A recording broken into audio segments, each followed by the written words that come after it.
It's very difficult to predict what will happen with the ceasefire because there's so many factors that work against the ceasefire. On the one hand, Benjamin Netanyahu doesn't want the ceasefire. His extreme ministers don't want the ceasefire. It seems that the army wants the ceasefire and that the American president wants the ceasefire. And it's not easy to understand the balance of power between the two. So what we always have in such situation is that every day you are in an uncertain territory. The Israeli Jewish society became to be divided into two societies. There is the old Israeli Jewish society that sees itself as liberal, as democratic. It is not, but it sees itself as such.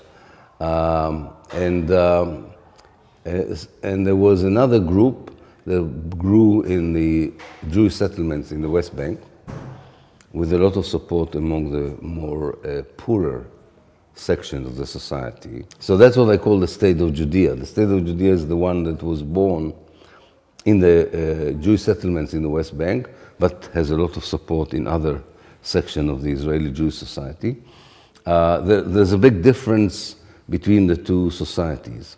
Not about the Palestinian issue, unfortunately. They seem to agree about the Palestinian issue. But there's a big difference between how to perceive Jewish life. What does it mean to be a Jew? So for the old state of Israel, it's a secular definition of Judaism. They would like to see themselves as Europeans, you know. The Judea perception of Judaism is very different. It's more religious, more fanatic, more extreme.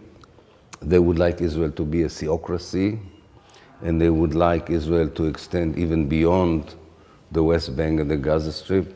From an Israeli-Palestinian perspective is this kind of battle between the world of populism, racism, extreme nationalism on the one hand, and the world of more universal values, more moral values, democratic values.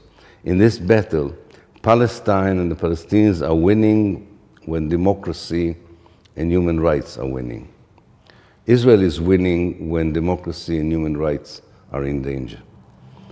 So I think this is going to influence a lot what's going to happen in Israel and Palestine, but also vice versa. What's happening on the ground in Israel and Palestine affects a lot of developments in the world itself. All the time, the idea of building a Jewish state in Palestine is something that was both the objective of the Zionist movement and the anti-Semitic movement. There's, it's in the end of the day, it's the same idea. Let's talk about Europe. You don't want to see the Jews in Europe, so you don't mind seeing them in Palestine. The Zionist movement wants it because it believes it's a national movement of resurrection and so on. The anti-Semitic don't want them because they think the society is better without the Jews. And therefore, extreme neo-Nazis, anti-Semitic politicians or movement, first of all, like the idea of Israel because it means that the Jews will be there. But there's now a new dimension. Most of these movements are not only anti-Semitic, they are also Islamophobic and anti-Arab. And therefore, they also like Israel because they think that it's showing the right way of how to deal with the Muslims and Arabs and so on.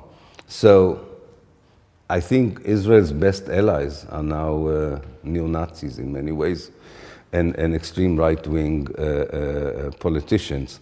So don't be surprised if you will see ethnic cleansing in the West Bank, more ethnic cleansing maybe even of the Palestinians inside Israel.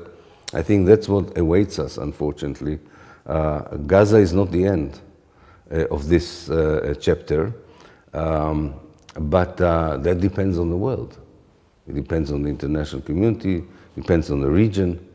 And maybe the worse it gets there, the more people will be awakened in the world or in the region that they have to do something much more than they have done so far, not to bring peace, but first of all, to defend the Palestinians.